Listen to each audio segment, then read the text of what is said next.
नमस्ते नमस्ते नमस्ते दोस्तों, मैं हूँ Chhotu Singh and welcome to the new episode with बातें with Divyansh Rana. Welcome Divyansh, welcome welcome to the show. आपका ही शो है, मैं आपका ही वेलकम करता हूँ। हाँ। हमारी जॉब भी खा लोगे अब आप? अरे ऐसी बात नहीं यार, थोड़ा बहुत आपका मेहनत जो है वो कम कर रहा हूँ और कुछ नहीं यार। नहीं, आप तो खत्म ही कर दोगे हमें। अरे छोटू सिंह, दिव्यांश राणा और आपका शो नहीं है, मैं भी थोड़ा बहुत इसमें मेरी कंट्रीब्यूशन है। मेरा एक्चुअली मुझे उन्होंने बुलाया है, राइट? राइट। हाँ, पर आपसे भी हम बात करेंगे थोड़ी देर बाद, लेकिन आपको बनाने वाले हैं जो हाँ। आपके पिताजी बोलेंगे। हाँ, पिताजी बोल सकते हैं। हाँ, तो आपके पिताजी से आज हम बात हाँ, करेंगे। तो एक काम करते हैं, मैं थोड़ा सा कॉफी हाँ। वगैरह पी लेता हूँ, फिर बाद में हम गुफ्तगू करेंगे। जरूर हाँ। जरूर जरूर। आपसे आप चाय पानी पियो तब तक, या और फिर आओ, फिर हम बात या। करते हैं आपसे भी। ठीक है, चलो बाय। Bye bye.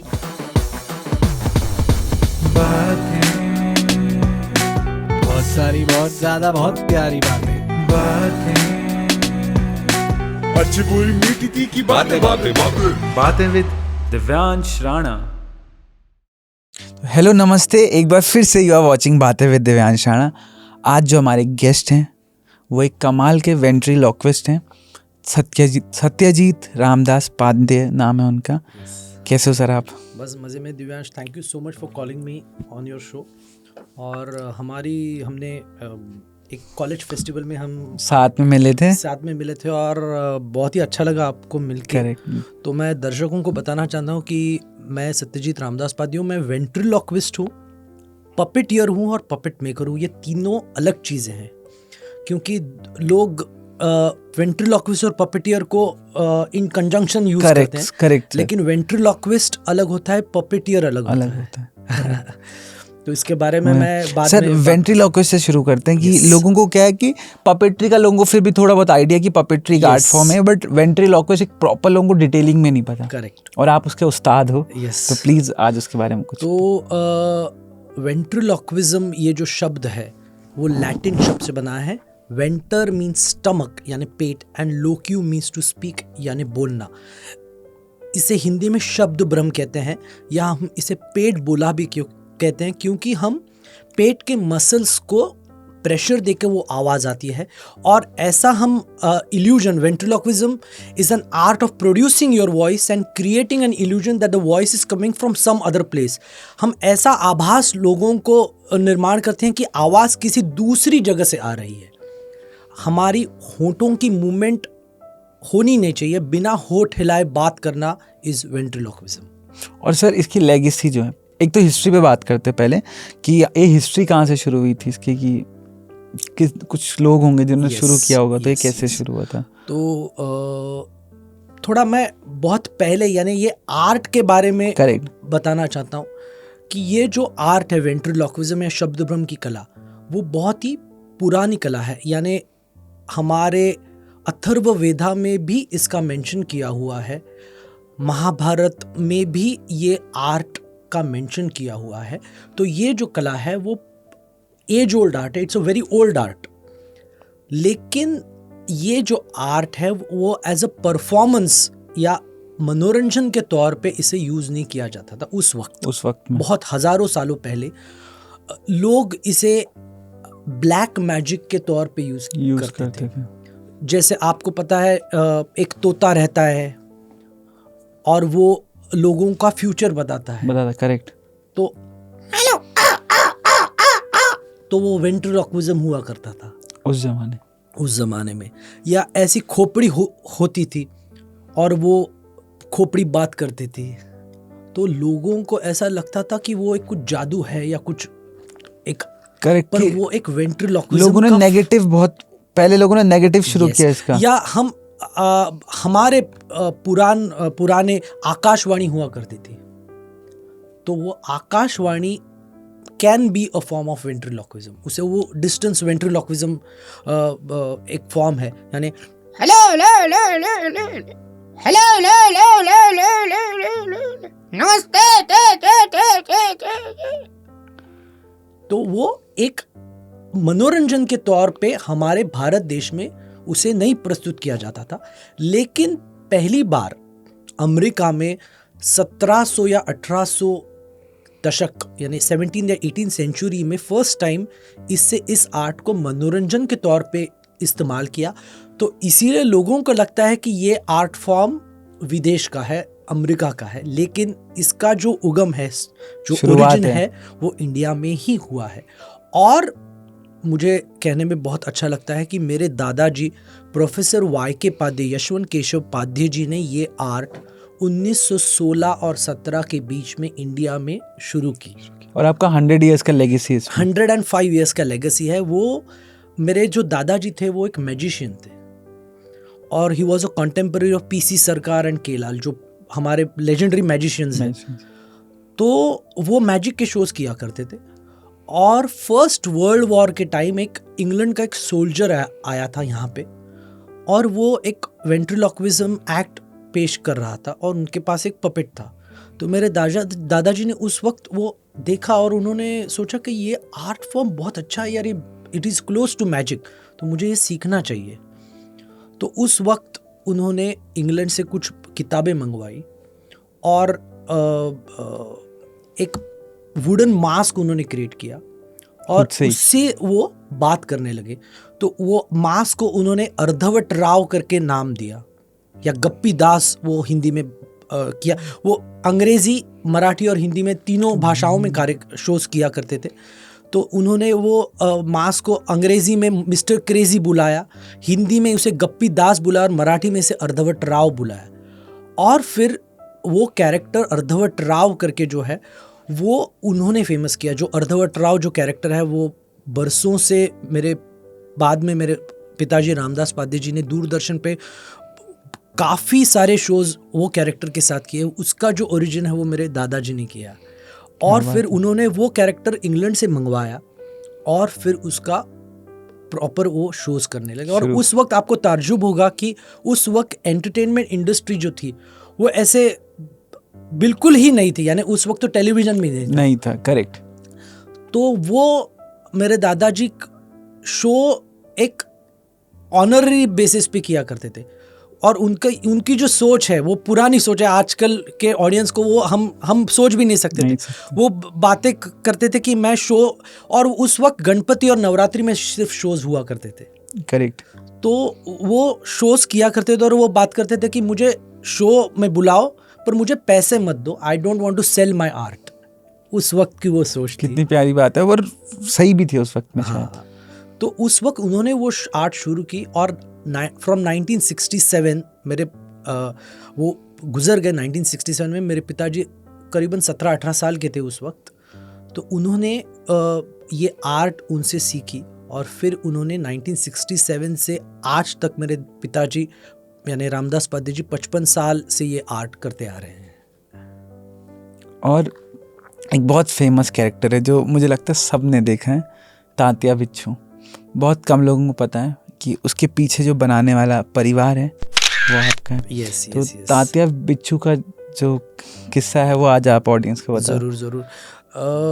जैसे कि हमारा अर्धवट राव या गप्पी दास या मिस्टर क्रेजी फेमस है, उसी तरह से तात्या विंसू या तात्या बिच्छू जो है वो ऑल ओवर वर्ल्ड फेमस है। And thanks to all your audience, all the audience who has loved that character. तो इसका आइडिया मैं बताता हूँ। इस मूवी जो ओरिजिनल मराठी में बनी थी वो मूवी का नाम था झपाट लेला, और वो मूवी महेश कोठारे करके है, बहुत ही फेमस डायरेक्टर है, वेटर्न मराठी के सबसे वेटर्न मराठी एक्टर डायरेक्टर है। उन्होंने वो कंसीव की मूवी। तो मेरे पिताजी दूरदर्शन पे तो काफ़ी फेमस थे और वो उस वक्त बहुत सारे शोज़ दूरदर्शन पे किया करते थे। तो एक दिन महेश कोठारे जी का फ़ोन आया मेरे पिताजी को कि मैं एक ऐसा मूवी करना चाहता हूँ जिसमें पपेट जो है वो सेंट्रल कैरेक्टर है, he is the main person. तो पिताजी ने कहा ठीक है हम करेंगे, ज़रूर करेंगे। तो उन्होंने पूरी मेरे पिताजी को स्टोरी नैरेट की कि ये ऐसा पपेट है और एक खून होता है और उसका जो विलन का जो आत्मा है, उसका जो सोल है वो पपेट में चला जाता है और वो बिल्कुल जिंदा आदमी की तरह सब कुछ करने लगता है। तो ये ऐसा ब्रीफ उन्होंने दिया और फिर पिताजी ने कहा कि ठीक है, हम उस वक्त मेरे पिताजी इंडिया को रिप्रेजेंट करने वाले थे विदेश में, वेंट हेवन कन्वेंशन करके यूएसए में केंटकी में पूरे वेंट्रिलोक्विस्ट का एक कन्वेंशन होता है, पूरे वर्ल्ड में से अलग अलग वेंट्रिलोक्विस्ट वहाँ पे होते हैं। तो महेश कोठारे जी ने कहा कि आप अमेरिका जा रहे हैं तो आप वहाँ से कुछ पपेट लेके आइए और हम करेंगे। तो ठीक है, तो डैडी गए वहाँ पे, शोज करके आ गए यहाँ पे, और फिर से फोन आया कि मिल गया क्या पपेट आपको? तो डैडी ने बोला नहीं, वो ऐसे कुछ नहीं, तो मैं पपेट डिज़ाइन करूँगा। तो एक बेसिक ब्रीफ हमें महेश कोठारे जी ने ये दी थी कि वो पपेट क्यूट भी लगना चाहिए, पर एट द सेम टाइम जब उसमें आत्मा चला जाता है, सोल चला जाता है, वो एक डरावना भी होना चाहिए, लगना चाहिए। करेक्ट। तो ये ब्रीफ होने के बाद मेरे डैडी ने काफ़ी सारे पपेट्स डिज़ाइन किए, करीबन 20 पपेट्स डिज़ाइन किए उस टाइम पे, अलग अलग, यानी बनाते गए। तो एक का नाक पसंद आया, एक का कान पसंद आया, एक का आईब्रोज आईलिड्स पसंद आए। तो पपेट डिज़ाइन करते वक्त डैडी ने ये सोचा कि ये डरावना और क्यूट कैसे लगे। तो उन्होंने एक मूवमेंट ऐड किया, आई लीड्स और आईब्रोज का मूवमेंट ऐड किया कि वो जो ऐसा दिखता है तो वो एकदम डरावना लगे, और ये आईब्रोज जो हिलते हैं तो वो डरावना लगे। तो ये उन्होंने ये ऐड किया, और इस तरह से तात्या बिच्छू का जन्म हुआ। करेक्ट। और उसके बाद उसके बाद और भी इसमें एक बात ऐसी थी कि पपेट खुद चलना चाहिए। आपने अगर मूवी पूरा देखा होगा तो ऐसा लगता ही नहीं है कि पपेट बिल्कुल जिंदा आदमी की तरह चलता है, बोलता है। तो उसमें हम वेंट्रिलोक्विस्ट, जैसे मैंने कहा वेंट्रिलोक्विस्ट तो हम हैं, पर हम पपेटियर की तौर पे हम तात्या विंचू को चला रहे थे, तात्या बिच्छू को चला रहे थे। यानी कि कैमरा सामने है और तात्या विंचू यहाँ पे बैठा हुआ है, पर उसे चला कौन रहा है वो आपको नहीं दिख रहा है। करेक्ट। तो हम पीछे छुप के, मेरे माँ और मेरे डैडी, मेरी माँ अपर्णा पादे और मेरे डैडी रामदास पादे, दोनों ने मिलकर 1993 में झपाट लेला ओरिजिनल मूवी में उनको चलाया था। तो ये छुप के, अभी एक शॉट में तात्या विंचू जो है वो पाइप चढ़ता है। करेक्ट। तो वो शॉट सिर्फ 1 या 1.5 मिनट का शॉट है, पर हमने पूरा एक दिन उसको शूटिंग किया था, और उसमें बहुत सारे हमने टेक्निक। और उस वक्त मैं आपको ये भी लोगों को, ऑडियंस को बताना चाहता हूँ, उस वक्त क्रोमा नहीं था, कुछ नहीं था। इवन फीडबैक के लिए मॉनिटर भी नहीं था। करेक्ट। जो कैमरामैन हुआ करते थे वो सिर्फ वो उसमें देख के शॉट ओके किया करते थे। तो पूरा वो सेट था, वो आड़ा लगाया था, और पपेट को ऐसे ट्रॉली पे मेरे डैडी और मम्मी ट्रॉली पे सोए हुए थे, और उसको पपेट को ऐसे किया था, वो पूरा शॉट ऐसे किया, फिर वर्टिकल शॉट किया। ऐसे बहुत सारे हमने टेक्निक्स यूज़ किए। और ये मूवी में तात्या विंचू को सिर्फ एक तात्या विंचू आप देख रहे हैं, लेकिन हमने 9 या 10 तात्या बिच्छू बनाए थे, एक जैसे दिखने वाले, लेकिन पपेट्री के टेक्निक अलग। एक हाफ बॉडी पपेट था, एक सिर्फ हाथ उसमें था, एक सिर्फ डमी थ्रो करने के लिए था क्योंकि वो मैला हो जाए। करेक्ट। तो ऐसे 9 तात्या विंचू हमने डिजाइन किए थे। एक सिर्फ मैरियोनेट था, यानी स्ट्रिंग पपेट वाला, जो एक शॉट है जो तात्या विंचू चलता है प्रिजन में, उसमें पूरा हम लोग ने एक ब्रिज कंस्ट्रक्ट किया था। उसके ऊपर मेरे डैडी खड़े हैं और स्ट्रिंग से, यानी धागे से तात्या विंचू को हमने ऑपरेट किया। तो ये इतने डिटेल, और हमें बहुत, मैं आनंद के साथ कह सकता हूँ कि आज भी इंडिया में जितने भी पपेट के फिल्म्स हुए हैं उसमें से झपाट लेला ये सबसे पपेट्री मीडियम जिसको 100% जिसको यूज़ किया है वो झपाट लेला फिल्म है। मेरे ख्याल से अभी तक आजकल ऐसे एक भी मूवी नहीं बनी। Correct, 100% correct. सर, आपने इंडिया का फर्स्ट 3D पपेट बनाया है लूडो मूवी में। 3D printed puppet. तो उसकी क्या कहानी थी, कैसे वो बना? और वो तो अब के दौर का पपेट है कि 1963 की कहानी भी बहुत खूबसूरत थी, पर ये तो आपने अपने सामने बनाया, आपने अपने सामने बनता हुआ देखा है। तो इसकी क्या कहानी थी? क्या है कि जैसे कि पपेट्री और पपेट्स में जितने भी इंडस्ट्री में हम जो कुछ भी हम काम करते हैं हम ही करते हैं, ऐसा मैं मुझे अच्छा नहीं लगता बोलने के लिए, लेकिन है लोग 99% लोग हम हमें करते हैं। क्योंकि हमारा पिताजी का 55 साल की लेगेसी है, 56 years he is doing, so immediately puppets का अगर कोई यूज होता है तो हमें ही कांटेक्ट करते हैं लोग। तो ऑब्वियसली अनुराग बसु जी ने मेरे पिताजी के बारे में ही वॉज ऑलवेज अवेयर, सो उन्होंने फ़ोन किया कि हम एक ऐसा मूवी कर रहे हैं लूडो करके, और उसमें आदित्य रॉय कपूर का पपेट हमें चाहिए, तो उसको उनको सिखाना है, ट्रेनिंग देनी है। तो डैडी बोला ठीक है मैं तो सिखा दूंगा। मैंने आमिर खान को भी एक एड के लिए हमने एक ट्रेनिंग दी थी आमिर खान को। 2008 में एक एड बना था आमिर खान टाटा स्काई का। तो ठीक है, तो मैं भी ट्रेनिंग दे सकता हूँ और मेरा बेटा भी अभी करता है शोज़, तो वो भी कर देगा। तो ठीक है, तो मैंने उनसे अनुराग बसु जी से मिला मैं, और मैंने कहा कि ऐसा ऐसा है, मैं ट्रेनिंग सिखा दूंगा। तो ठीक है, बोला ठीक है। तो मैंने बोला आपके पास पपेट है क्या? बोला हाँ पपेट हम बना रहे हैं ये सब, वो पर वो उसके जैसा दिखना चाहिए पपेट, सेम टू सेम। तो उन्होंने बोला हाँ हम बना रहे हैं, हमें पता नहीं है। तो मैंने बोला मैं आदित्य रॉय कपूर जी से सेम एग्जैक्टली वैसे ही हम पपेट डिज़ाइन कर सकते हैं।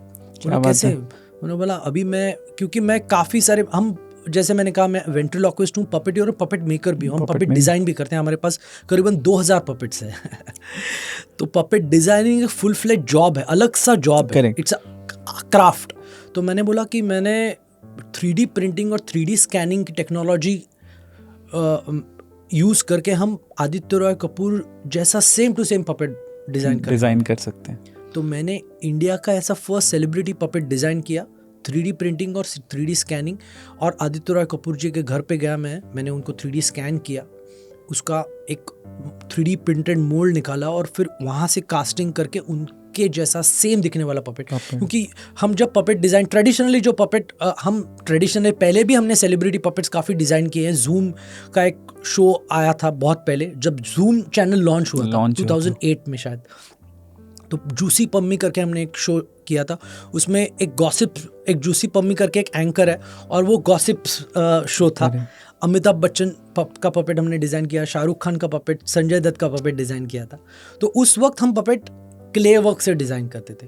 एक क्ले वर्क होता है, क्ले वर्क से डिज़ाइन करके फिर उसका मोल्ड बनता है। और तो ये जो 2020 में जो लूडो फिल्म बनी, उसमें हमने 3D स्कैन करने के बाद उसका जो फीचर्स है, उनका जो नाक है, उनका जो हेयर स्टाइल है, वो सेम टू सेम आता है। करेक्ट।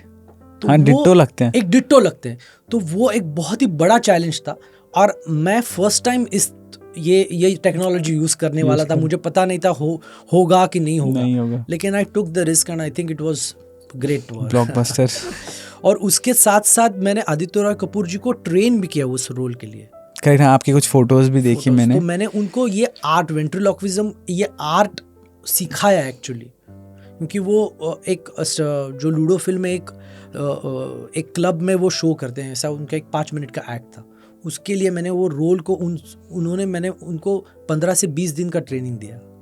उनके घर पे बैंड्रा में जाता था और बहुत मज़ा आता था, and he actually enjoyed. He said film में 5 मिनट का रोल है, पर मुझे I enjoyed that, I learn something new. इसका जो प्रैक्टिस है सर, कि ऑलरेडी बहुत मुश्किल है, हर कोई नहीं कर सकता। करेक्ट। लेकिन इसका जो प्रैक्टिस करने का तरीका कैसा है, आप वो दर्शकों को बता पाएं? तो क्या मैं अब बातें विद दिव्यांश राणा इस शो में मैं सीक्रेट बताने वाला हूँ वेंट्रिलोक्विज्म के आर्ट का।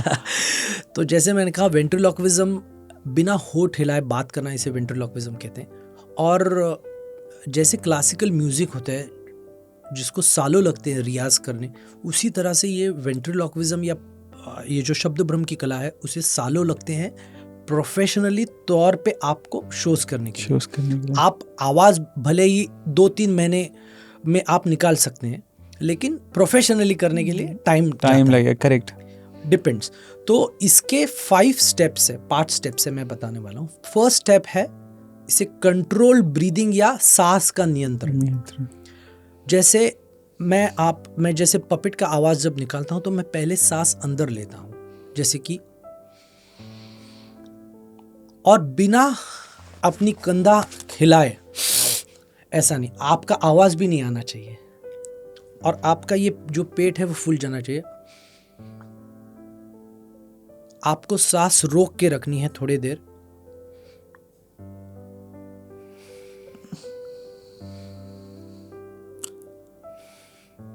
कंट्रोल ब्रीदिंग जिसे कहते हैं, सांस को रोक के आपको रखना है। सेकेंड स्टेप है, आप जैसे आपने देखा, हम जब वेंट्रिलोक्विज्म या शब्द ब्रह्म की कला में दो किरदार एक ही आदमी निभाता है, एक अपना खुद का किरदार और एक पपेट का किरदार, तो दोनों कैरेक्टर्स अलग हैं, इसीलिए दोनों आवाज अलग होनी चाहिए। करेक्ट। तो इसीलिए आपके आवाज से आपको एक अलग आवाज निकालने की आदत डालनी चाहिए।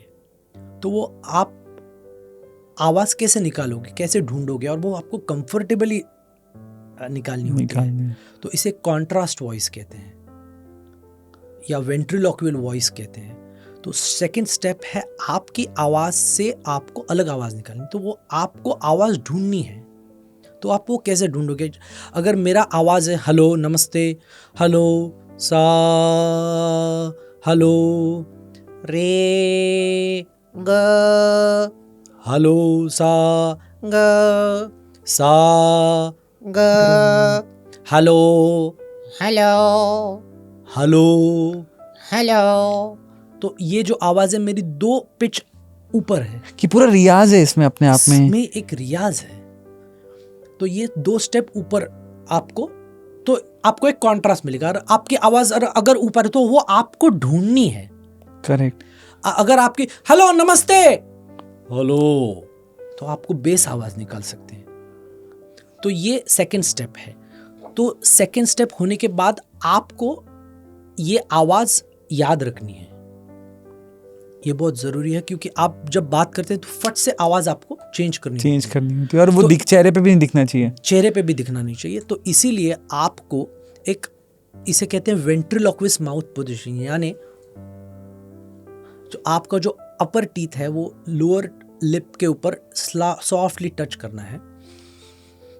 सांस आपको अंदर लेनी है और इस आवाज में आपको ज्यादा देर उसका रियाज करना है। जैसे कि अगर मेरी आवाज है हेलो, हेलो, ये मेरी आवाज, तो मैं इसका प्रैक्टिस करूंगा। जैसे कि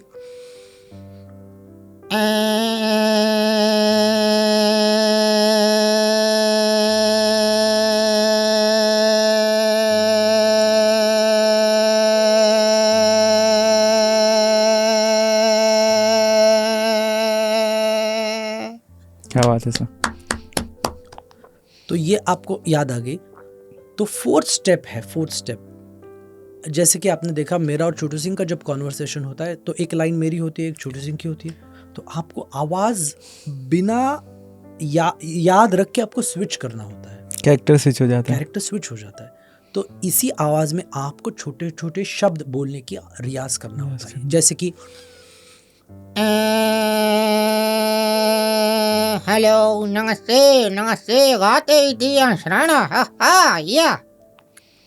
तो आपको स्विच करना होता है। तो एक लाइन आपकी होती है, एक लाइन पपेट। तो वो कैसे रियाज करेंगे? जैसे कि 1 3 4 5 A C E G I J K L M N O E, ha ha. Hello, Hello. Hi, 1 2 3 4 5 6। 10 8 9 10 11 12, ha ha. क्या बात है सर। तो ये फोर्थ स्टेप है। और फिफ्थ स्टेप जो है वो आखिरी में पपेट आता है। क्या होता है, हमें बहुत सारे ईमेल्स आते हैं, डीएम्स आते हैं कि हमें पपेट चाहिए। मैं एक सवाल उनसे पूछता हूँ कि आपका रियाज आपको वेंट्रिलोक्विज्म आता है क्या? हाँ, वो हम लोग मैनेज करने के लिए हम लोग मिमिक्री थोड़ा बहुत कर लेते हैं, वो हम लोग कर लेंगे, उसमें कुछ बड़ी बात नहीं है। तो क्या होता है, बड़ी बात है, जबकि सबसे बड़ी बात जो फाउंडेशन है, ये 4 स्टेप्स वो भूल जाते हैं। और इसी वजह से लोगों को ऐसा लगता है अरे ये तो बच्चों का चीज है यार, ये कोई भी कर सकता है, क्या है, ऐसा इंप्रेशन है। और इसकी वजह से ये आर्ट लोगों में इतना पॉपुलर नहीं है। या लोगों को लगता है ये तो बच्चों का चीज है यार, ये क्या है। उसका जो बैकग्राउंड है अब मैं आपको लोगों को पता चलेगा कि क्या है। तो जो फिफ्थ स्टेप है वो पपेट का है। अब मेरे पास एक छोटा सा, ये देखो मेरे पास, और ये रियाज करने के लिए बहुत ज़रूरी है। देखो, तो जैसे मैं बात करता हूँ, हेलो, हेलो, नमस्ते, नमस्ते, नमस्ते, तो जैसे हम बोलते हैं, जैसे हमारा मुंह हिलता है, तो आप नमस्ते, रॉन्ग, हमारा लोअर जॉ हिलता है। नमस्ते, करेक्ट। हम ऐसे बात कर, नमस्ते, ऐसे आप नहीं बात करते। जैसे हम बात करते हैं वैसे ही पपेट को अगर वो नहीं करेंगे वो जिंदा नहीं लगेगा। करेक्ट। जैसे कि नमस्ते, हेलो, 1 2 3 4 5 6 7। करेक्ट, मैं वही चेक कर रहा था, आप जो बोल रहे थे कि जैसे आपने सेम टू सेम हो गया एकदम। तो ये बहुत ज़रूरी है, और इसीलिए लोगों का क्या होता है कि आइदर वो आवाज़ अच्छा निकाल पाते हैं या पपेट का अच्छा चला पाते पर हैं। दोनों चीज़ें एक साथ करना बहुत मुश्किल है। वही सबसे बड़ी आर्ट है। वही सबसे बड़ी आर्ट है, और उसके लिए रियाज चाहिए, और वो रियाज लोग करते ही नहीं हैं आजकल के ज़माने में। करेक्ट, लोग बस एक पपेट ले लेते हैं, पपेट ले लेते हैं, चलो हम करते हैं, ये बात है। और इसकी वजह से अच्छे वेंट्रिलोक्विस्ट हमारे इंडिया में बहुत कम है। मैं बहुत ही लोगों को कहना चाहता हूँ कि मैं इंडियाज़ गॉट टैलेंट में फाइनल्स में आ चुका हूँ। सीजन 1 में जब इंडियाज़ गॉट टैलेंट शुरू हुआ था। फिर बाद में सिद्धार्थ बसु जी, वो बिग सिनर्जी के प्रोड्यूसर थे, वो केबीसी प्रोड्यूस करते हैं। केबीसी, देन फिर उसके बाद बिग बॉस में आप तो देखिए, उन्होंने बताया कि हम केबीसी में एक नवरात्रि का एक स्पेशल एपिसोड्स कर रहे हैं, और हर एक 9 दिन में हर एक आर्ट फॉर्म को हम लोग फीचर कर रहे हैं। तो एक आर्ट फॉर्म है वेंट्रिलोक्विज्म, हम पेश करेंगे। तो आप अमिताभ बच्चन जी के साथ कर लीजिए। और लकीली ऑफ कोर्स मेरे पिताजी ने अमिताभ बच्चन जी के साथ 1980 में महान फिल्म में काम किया था, तो अमिताभ बच्चन जी के हमारे बारे में, मेरे पिताजी के बारे में ऑलरेडी पता था। तो उन्होंने मुझे आशीर्वाद दिया कि आप ये आर्ट आगे जनरेशन्स को ले रहे हैं, ये बड़ी बात है। तो उनका आशीर्वाद मुझे मिल गया। सर, हम लोग मिले थे IIT कानपुर का अंतराग्नि इवेंट था, और हम लोग वहाँ पर मिले थे। और आप शोज़ करते रहते हो, तो इसके शोज़ कैसे होते हैं, कहाँ पर आप शोज़ करते हो? कॉर्पोरेट शोज़ करते हो आप तो, और आपने इंडिया को रिप्रेजेंट किया है, इंडिया कई बार इंटरनेशनल लेवल पे। अभी कोई कंट्री में आपने बताया था कि अलग अलग कंट्रीज़ के डेलीगेट्स आए हुए थे, आपने परफॉर्म किया। तो आप इतने शोज़ करते हो, तो वो किस तरीके से करते हो ताकि जो ऑडियंस देख रही है कोई कॉर्पोरेट वाली, वो आपको शोज़ के लिए इनवाइट कर सके? करेक्ट। तो क्या है, जैसे मैंने कहा कि वेंट्रिलोक्विज्म एक स्टैंड अप कॉमेडी का फॉर्म है, और मेरे पिताजी ने करीबन 9,900 शोज़ किए हैं ऑल ओवर इंडिया। अभी वो 10,000वां बड़ा शो हम लोग करने वाले हैं। क्या बात है। तो it is a form of stand up comedy.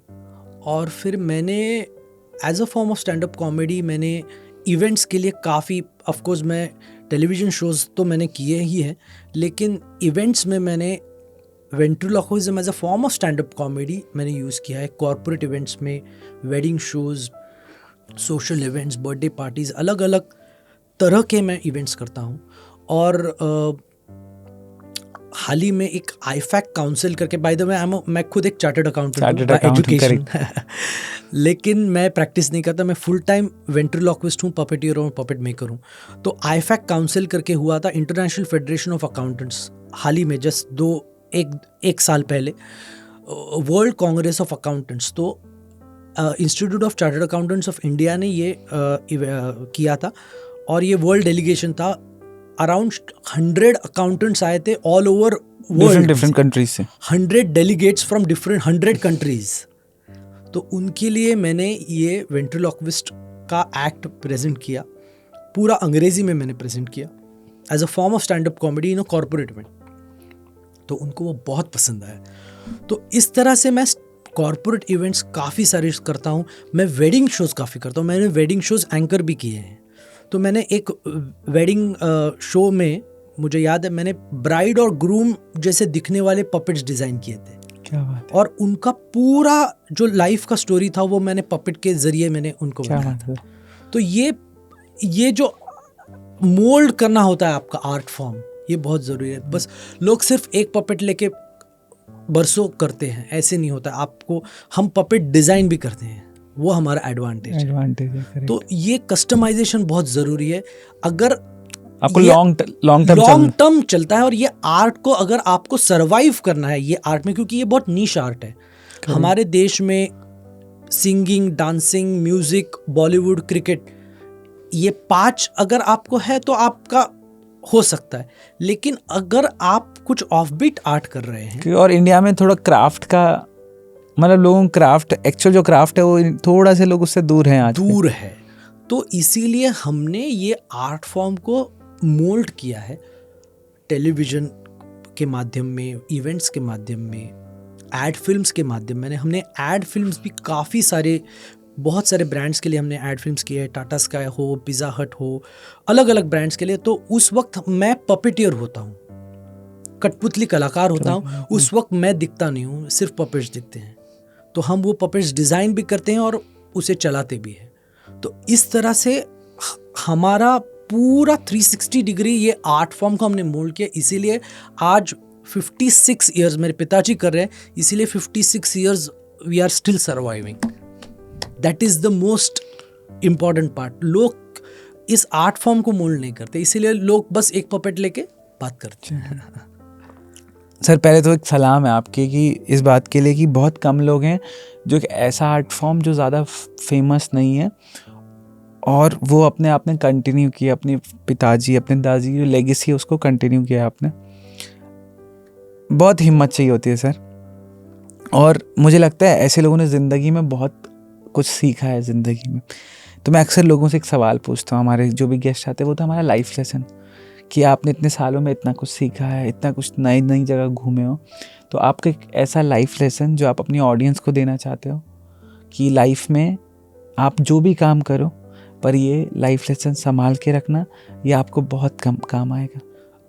एक लाइफ लेसन में लोगों को ये बताना चाहता हूँ कि आप जो भी करो बस आप मन लगा के करो। आप उसके बारे में, पैसे के बारे में आप बात मत करो। पहले आप पैसा डिसाइड करो, फिर बाद में भूल जाओ। अभी भी आज भी 55 साल मेरे डैडी कर रहे हैं। आज भी जब पहले बात करते पैसे का, और फिर उसके बाद जब वो हमारे पपेट मेकिंग स्टूडियो है चेंबूर में, वहाँ पे 2000 पपेट्स हैं हमारे, और हम पपेट्स वहाँ पे डिज़ाइन करते हैं। जब मेरे डैडी स्टूडियो में जाते हैं और पपेट डिज़ाइन करते हैं, तब वो कभी भी पैसे के बारे में सोचते भी नहीं हैं। अगर आज भी मैं काफ़ी सारे, मैं कॉर्पोरेट शोज़ तो करता हूँ, बहुत उसमें पैसा मिल जाता है, लेकिन मैंने काफ़ी सारे ऐसे भी शोज़ किए हैं, सोशल कॉजेज़ के लिए मैंने शोज़ किए, कैंसर पेशेंट्स के लिए शोज़ किए हैं। बहुत सारे शोज़ मैंने छोटे छोटे महाराष्ट्र के छोटे छोटे गांव में जाके मैंने शोज़ किए, इंडिया के छोटे छोटे जगहों में जाके शोज़ किए हैं। वहाँ पे मैं पैसे के बारे में बिल्कुल सोचता नहीं हूँ। और अगर मुझे 1 रुपया भी मिल रहा है, या 1 लाख भी मिल रहा है, या 10 लाख भी मिल रहा है, मेरा जो डेडिकेशन है वो शो के लिए उतना ही एनर्जी। ऐसा नहीं सोचना चाहिए अरे ये तो फ्री है ना, चलो ऐसे कर दो यार शो, ये गलत बात है। शायद आपने उस वक्त आपने आर्ट फॉर्म के साथ गलत कर रहे हो। आप आर्ट फॉर्म के साथ गलत कर रहे हो, लोगों के साथ गलत कर रहे हो। करेक्ट। जो आप कर रहे हो उसमें आनंद के साथ करो। आपको पैसा मिले या न मिले, आप उसके बारे में बिल्कुल सोचो मत। ऑफ कोर्स ये बोलना बहुत इजी है, पर सर इसको ऐसे मतलब समझने वाली बात है ये कि जब आप स्टेज पे चढ़ रहे हो ना, फिर पैसा वैसा सब भूल जाओ अपना। स्टेज पे आप जो आपको आता है अपना 100% करके आओ, ये करो, फिर आपको डेफिनेटली सक्सेस मिलेगा। Correct. ये मेरी एक लाइफ लेसन है, मैं ये आज भी करता हूँ। और Correct. उसके साथ साथ मेरे पिताजी ने भी मुझे एक सलाह, क्योंकि ये ऑफ बीट आर्ट है, तो मेरे पिताजी ने मुझे ये सलाह दी। वो मैकेनिकल इंजीनियर थे VJTI के। 1967 में वो उनका इंजीनियरिंग पूरा हुआ। उस वक्त वो बहुत मेटल बॉक्स बड़ी कंपनी थी, उसमें जॉब किया करते थे, और काफ़ी सारे शोज़ भी किया करते थे उस ज़माने में।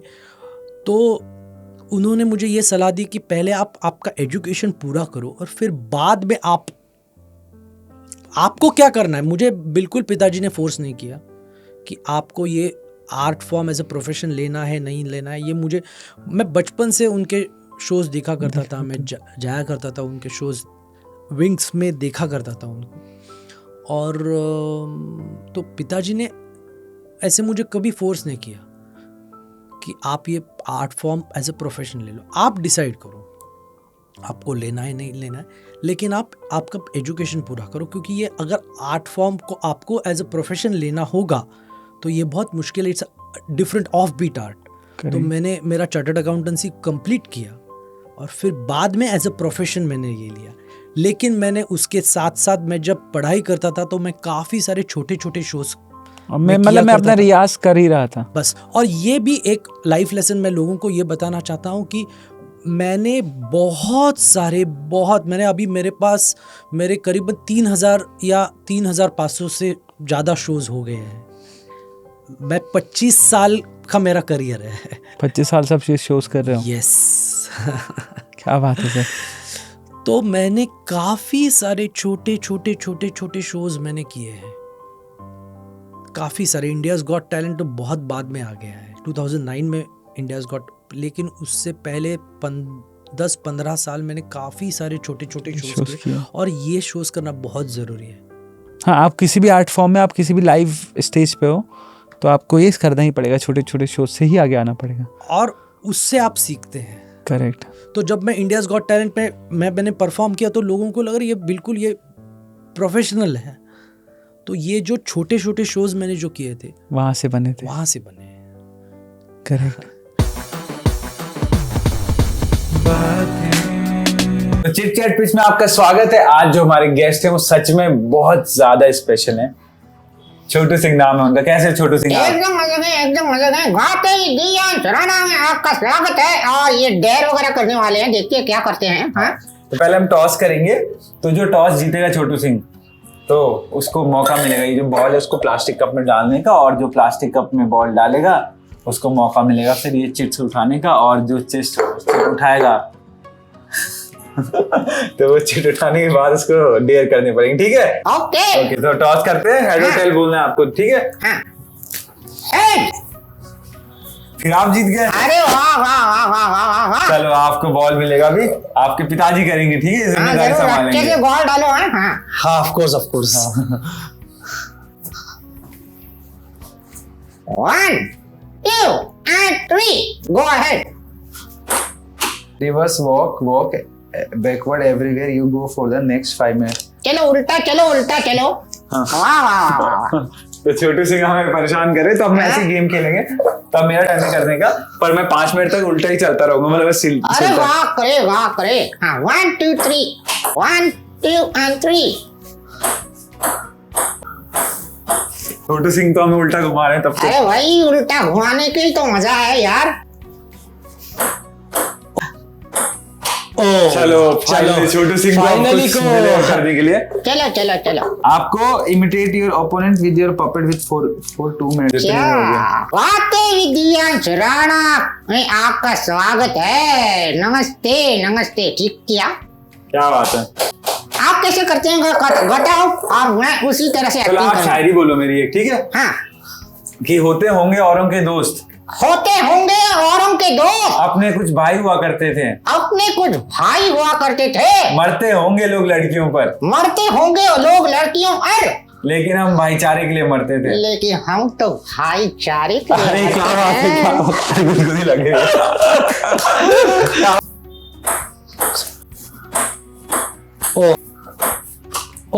फिर से अभी छोटू सिंह, अब मेरे बदला, अब मैं लूंगा बदला। अरे ले लो बदला ले लो यार। अरे मुझे ऐसा लगा ताते बिच्छू मेरे गले में चिपक गया। क्या?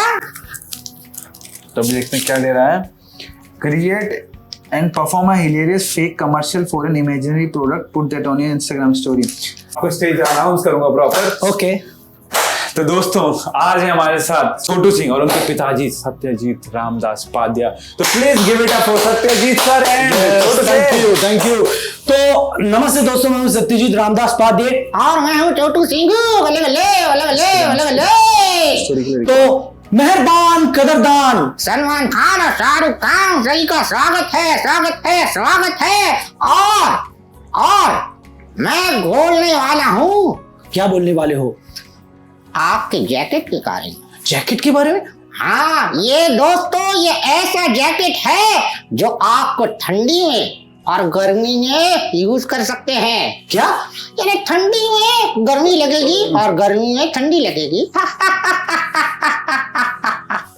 क्या यार, ये कुछ भी बोलता है।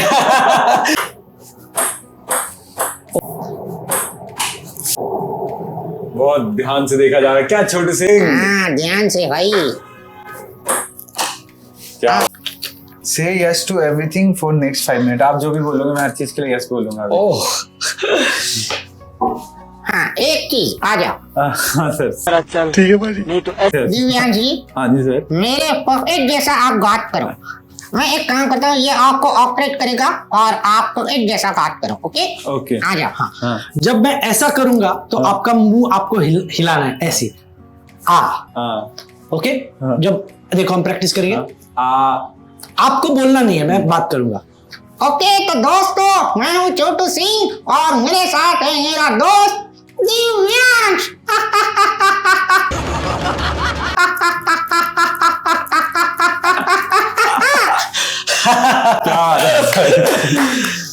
तो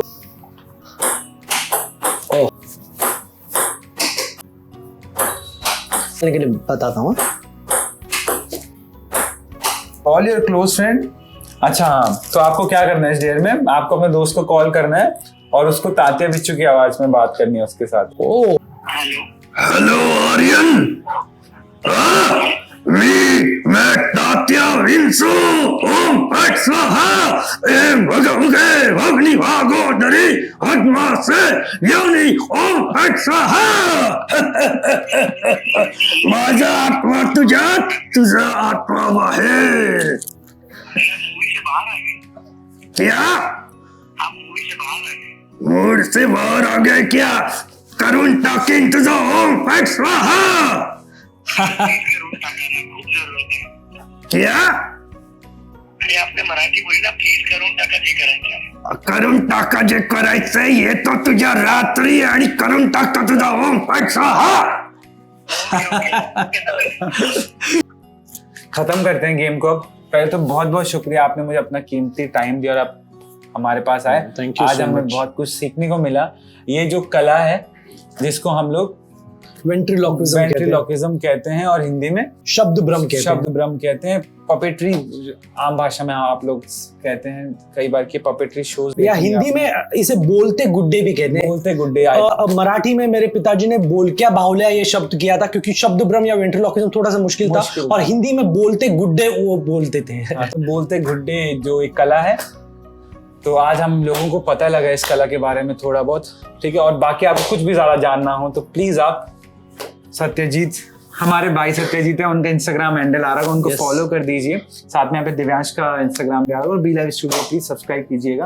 हाँ, और ऐसे ही हम लोग कमाल के लोगों को लेके आते रहेंगे और आप देखते रहिए बातें विद दिव्यांश। तो सर आपके लिए एक छोटा सा गिफ्ट है। ओके। और छोटू सिंह, इसमें आप भी हो इस फोटो में, देख रहे हो आप? हम क्या? एक इवेंट के लिए परफॉर्म कर रहे थे और ये मूवमेंट कैप्चर किया और आपने गाते दिव्यांश राणा इस पर लिख दिया। मैं अपनी दीवार पर इसे जरूर चिपकाऊंगा और आपकी याद हर रोज करूंगा। क्या बात, मैं आपके दर्शकों को भी फोटो दिखा दूं। Thank you so much Divyansh. और आपकी जो पोएट्री है वो मैं हमेशा सुनता रहता हूँ आपके इंस्टाग्राम चैनल पे, और आपका जो टैलेंट है वो बहुत यूनिक है, और मैं ऐसा भगवान से प्रार्थना करता हूँ आपको बहुत बहुत सक्सेस मिले। Thank you. और मैं भी दुआ करूंगा कि अगली बार हम जब मिले तो और भी ज्यादा कामयाब और भी ज्यादा फेमस। आप ऑलरेडी बहुत मेहनत करते, बहुत कमाल का टैलेंट है, लोगों तक ये पहुंचे। गले लग के हम लोग खत्म करेंगे। Thank you so much. अरे मुझे भी गले लगा। चलो बाय छोटू सिंह। चलो आप तो गुदगुदी लगा रहे, चलो बाय बोल दो एक बार सबको। Okay, bye, take care. दोस्तों, जाते जाते मैं एक कहना चाहता हूँ, दोस्तों अगर जिंदगी में हार जाओ तो टेंशन मत लेना मेरे दोस्त। जिंदगी में हार जाओ तो टेंशन मत लेना मेरे दोस्त, क्योंकि जीत के बाद जिसे पहनाया जाता है उसे हार ही कहते हैं। क्या बात है। Thank you so much sir. बातें विद दिव्यांश राणा।